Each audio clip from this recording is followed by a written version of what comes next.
மீண்டும் வெடிக்கும் போர். இரவோடு இரவாக பாய்ந்த ஏவுகணைகள். அமெரிக்க தளங்களை குறிவைத்து தூக்கிய ஈரான்.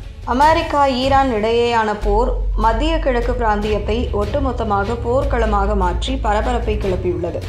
இதற்கிடையே அமெரிக்க இராணுவம் தனது கெஷிம் தீவு மீது நடத்திய தாக்குதலுக்கு பழிவாங்கும் நடவடிக்கையாக குவைத் மற்றும் பஹ்ரைனில் உள்ள அமெரிக்க இராணுவ தளங்களை குறிவைத்து ஈரான் நேற்று நள்ளிரவில் ஏவுகணை மற்றும் ட்ரோன் தாக்குதல்களை நடத்தியது.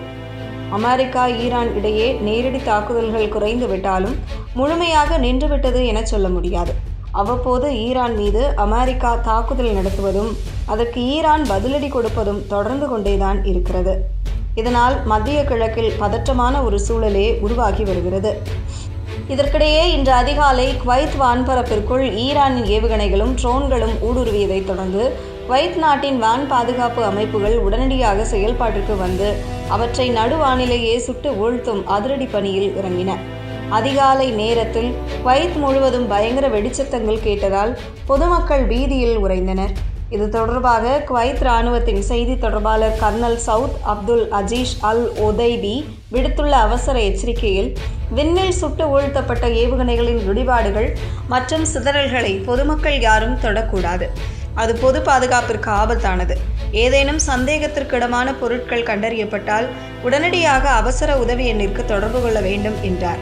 மறுபுறம் அமெரிக்காவின் 5வது கடற்படை கப்பல் பிரிவு தலைமையகம் அமைந்துள்ள பஹ்ரைன் நாட்டிலும் அவசர கால எச்சரிக்கை சைரன்கள் அதிரடியாக ஒலிக்கப்பட்டன. பொதுமக்கள் உடனடியாக பாதுகாப்பான இடங்களுக்கு செல்லுமாறு பஹ்ரைன் உள்துறை அமைச்சகம் எக்ஸ் தளத்தில் அவசர உத்தரவை பிறப்பித்துள்ளது. பஹ்ரைன் மற்றும் குவைத் வான்பரப்பில் ஈரான் ஏவுகணைகள் பாய்ந்து செல்லும் காட்சிகளை ஈரானின் அரசு ஊடகமான IRIB தனது எக்ஸ் தளத்தில் பகிர்ந்துள்ளது. மேலும் எங்களது தொலைத்தொடர்பு ஆண்டனா மற்றும் எண்ணெய் விநியோக கப்பல் மீது அமெரிக்கா நடத்திய தாக்குதலுக்கு பொருத்தமான பதிலடியை கொடுத்துள்ளோம். அமெரிக்காவின் அத்துமீறல்களுக்கு பதிலடியாக இங்கு பிராந்தியத்தில் உள்ள அமெரிக்க 5வது கடற்படை தளம் மற்றும் வான்படை தளங்களை தாக்கி முடக்கியுள்ளோம் என்றார். இந்த ஒட்டுமொத்த இராணுவ மோதலுக்கும் முக்கிய புள்ளி ஜூன் 2ஆம் தேதி அமெரிக்காவின் சென்ட்ரல் கமாண்ட் நடத்திய அதிரடி தாக்குதலாகும். மத்திய கிழக்கு பிராந்தியம் முழுவதும் அச்சுறுத்தலாக விளங்கும் ஈரான் ட்ரோன் ஆபரேஷன்களை கட்டுப்படுத்தும் கெஷிம் தீவில் உள்ள ஈரான் இராணுவ கட்டுப்பாட்டு மையத்தை அமெரிக்க படைகள் ஏவுகணைகள் மூலம் அடியோடு தகர்த்தெறிந்தன. ஈரானின் இந்த ஏவுகணை தாக்குதல்களுக்கு பிறகு அமெரிக்காவின் சென்ட்ரல் கமாண்ட் தனது எக்ஸ் பக்கத்தில் உடனடியாக ஒரு விளக்கப்பதிவை வெளியிட்டுள்ளது.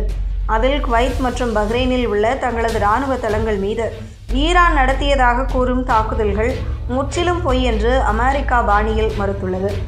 அமெரிக்க படைகள் மீது ஈரான் நடத்த முயன்ற தாக்குதல்கள் தோல்வியில் முடிந்ததாகவும் அமெரிக்க படைகள் முழு பலத்துடனேயே மத்திய கிழக்கில் இயங்கி வருவதாக ஈரான் தெரிவித்துள்ளது. கெஷிம் தீவை தாக்கிய அமெரிக்காவை பழிவாங்க வளைகுடா நாடுகளான குவைத் மற்றும் பஹ்ரைன் வான்பரப்பை ஈரான் தனது ஏவுகணைகளால் உலுக்கியிருப்பது நிலைமையை மேலும் மோசமானதாகவே மாற்றியுள்ளது.